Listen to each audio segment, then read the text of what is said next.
Okay, well, it's time to make a start.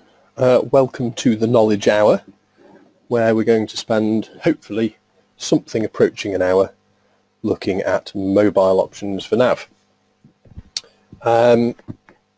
My name is Matt Aitken. You can see a small photo of me there because these things are slightly impersonal. I thought, for those of you who haven't met me, it might be interesting to know I'm a long-haired layabout on the other end of the voice. You'll have joined this event because you've seen a thing about focusing on the different ways Dynamics NAV can be used, and you hopefully are here to learn what NAV offers out of the box, what's possible with third-party solutions and or customizations. So hopefully that's why you're here. If not, you can probably leave now. We will now take a whistle-stop tour through a whole bunch of things. The outline of what I'm going to go through is effectively looking at those three different categories. We'll start with a broad overview of the sort of considerations for the world of mobile, and then look at the native NAV mobile client, so what you can do mobile with NAV out of the box, what we consider to be sort of standard add-ons, so third-party software that's been designed for NAV, and then that third category of sort of integrated options which can be integrated but they're not actually designed specifically for NAV, before looking briefly at sort of what you could do custom and just finishing off. So considerations wise, mobile is a growing world. For a long time people have been talking about and doing things with mobile software, but really the breadth of what can be done and the types of organisations that are looking to do it is much broader now. And really, although we don't use the buzz phrase so much anymore, it's still on the tail of the consumerisation of IT. We're all used to running apps on our phones that help us with whatever it is we want to do, and everybody is used to that way in which IT can help us as people, whether we're at work or at home. So there's all this kind of, well, what does it mean? What can I choose? You know, what platform does it run on? Is it Windows? Is it iOS? Is it Android? What does it do for me? Is it for my sales team? Is it for field service personnel? You know, and how does it work? Does it talk in real time with my system? Is it something that I can take offline? How configurable is it? So there's lots of stuff to get your head around. And whilst things have moved on hugely over the last 10 years, we're still not at a place where it's fully consumerized in the sense of going shopping and you can pick one of a number of things that do everything you want, and the difficulty is knowing which is cheapest or why you would choose one over the other. We're still at a position really with mobile where you have to kind of understand a bit of the detail to decide, you know, if I need to be offline, actually that really changes my options. If I'm looking for something for warehousing, again, that really changes my options. So hopefully we'll sort of go through the overview and give a feel for how those decisions can be steered and made. That's the sort of the big picture. Obviously there's then the solutions. So as an organisation, we at the NAV people like to understand the business, the requirement. Yes, we love NAV. Yes, we love technology solutions that make business work effectively, but really that hinges on understanding those business solutions and finding something that fits. So there's a whole world of stuff. I'm going to take you through some of these programs and talk about some of the features, but really engaging in this decision-making process is about understanding what are your requirements, what is it you're trying to achieve both now and in the future, justifying the case for investment, and then looking really at what solutions fit. So I'm doing this kind of slightly in reverse order. I don't know exactly why you're here, what you're interested in. I'm going to talk about all these different options and hopefully give you some insight. But going on from this this initial introduction, then please do get in touch. We can pick up the conversation and take it from there. So, for starters then, the native mobile clients for NAV. This really is dependent on your version. So, quick review of NAV versions.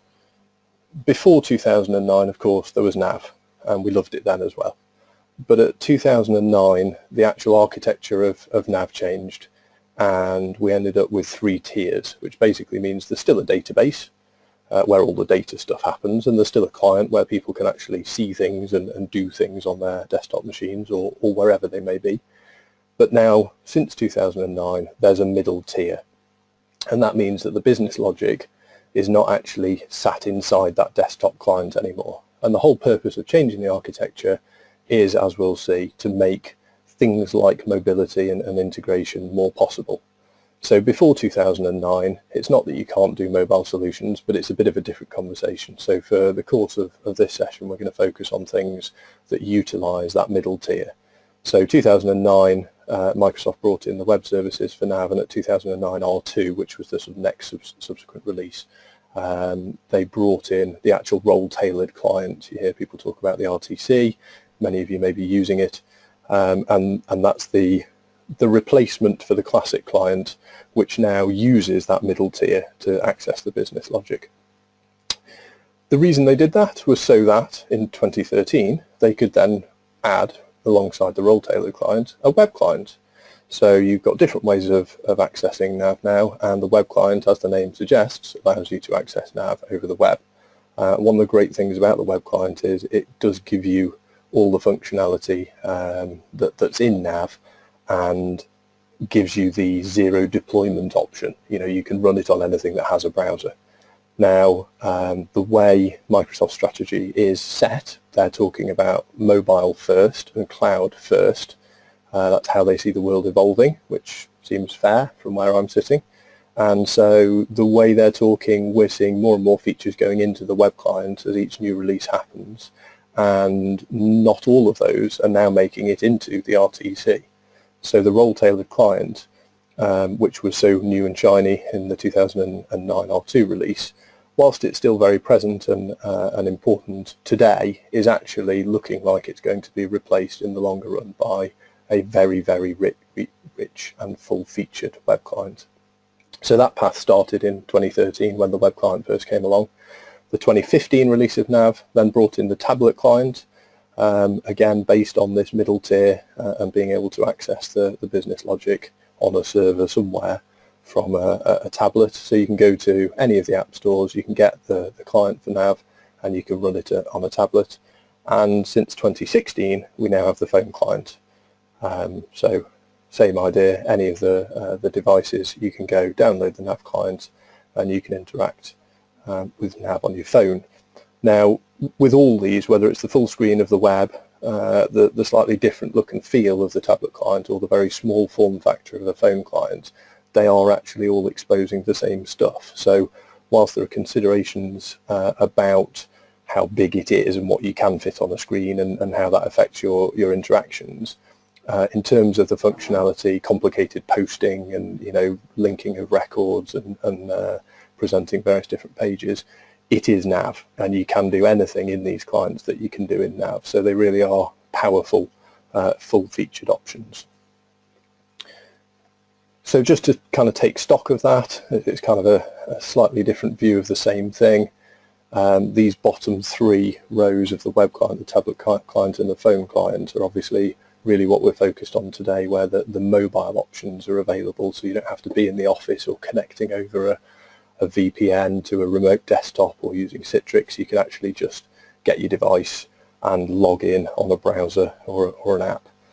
The really important thing to be aware of with all of these is they are just for online access. The business logic is in that middle tier, and that middle tier is still somewhere near the database. So if that's on your network or it's hosted in the cloud or wherever it may be, your device needs access to that in order for you to be able to do stuff. So you have got to have internet access. So we'll just have a quick look at each of these. I'm afraid, because of the nature of what I've got to cover and the time I've got, we're running screenshotware today rather than real software. But there is some good news about being able to get your hands sort of on some of this stuff without having to pay anything if you do want to look a bit deeper. So if you haven't done that already, keep watching, and there will be real software at your fingertips before too long.